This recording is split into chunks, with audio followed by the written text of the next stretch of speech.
Hello everyone, this is Dr. Willow Ariella, and this video has to do with abnormal development and developmental psychology. There's quite a bit of history about abnormal development and abnormal psychology, and when I was in grad school, because of my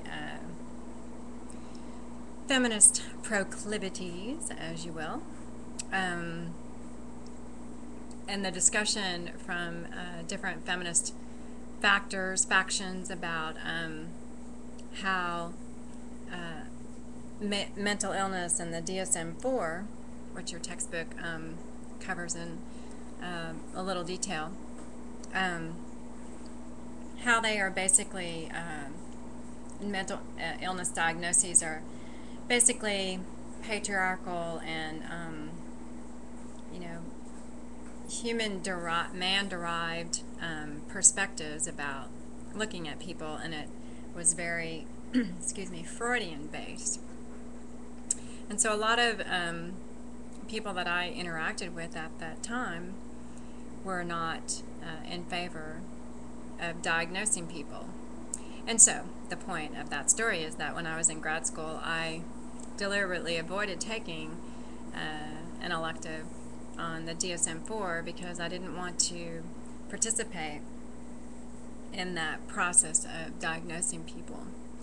And I still have major concerns about it, and I'm going to refer you to a couple of videos by a psychiatrist, Dr. Zaz, that I encourage you to watch because it's a very interesting perspective about mental illness diagnoses and things like that. Certainly not one that's widely discussed. Dr. Zaz's perspective is not widely discussed. But unfortunately, or fortunately, depending on how you look at it, our society uses the DSM-4 quite a bit, especially if people have insurance. So even though I tend to not want to participate in it, and I still critique it, it's definitely been established as a major reference manual for working with people. So the chapter has a pretty good overview for one chapter. This, of course, is as is every chapter that you've read in this class so far. Abnormal development or abnormal psychology could be a course or a couple of years in and of itself. But your text does a pretty good job giving you an overview of this topic. And they do discuss the three major criteria for diagnosis, which are very important to have a good understanding of. So it's not just does someone have certain symptoms, but do they meet the three criteria, one of the three criteria: statistical deviance, maladaptiveness, and personal distress. Those are very important to have a good understanding of where diagnosis starts. And it's using those three criteria. And then the DSM-4, which your text discusses some of the disorders that are in the DSM-4, especially major depression. The DSM-4 has pretty substantial criteria that someone needs to meet in order to be diagnosed with a certain category. And they also discuss a couple of disadvantages with the DSM-4, which I agree with. One is the cultural bias, and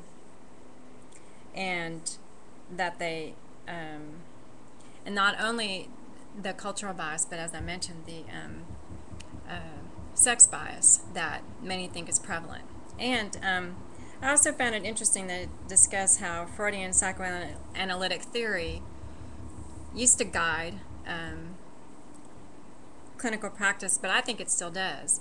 And not only was Freud really big in psychology, but also in other helping professions such as social work. So Freud has had a huge impact, and this is what Freud was one of the major proponents of diagnosing people. So your text goes through certain theories about why people may develop disorders. One of them that's discussed is ADHD, and we've had other discussions about that diagnosis, and Dr. Zas also has his own perspective on ADHD and some of his concerns. Some people think that mental illness is just a different way that some people have of coping with the stresses that we have in society. But lots of hypotheses and theories out there that you'll learn to distinguish and think about for yourself, and consider whether or not the DSM-4 and diagnosing certain disorders that occur more in women, for example, than in men, if that smacks of patriarchy or sex bias. So you can decide.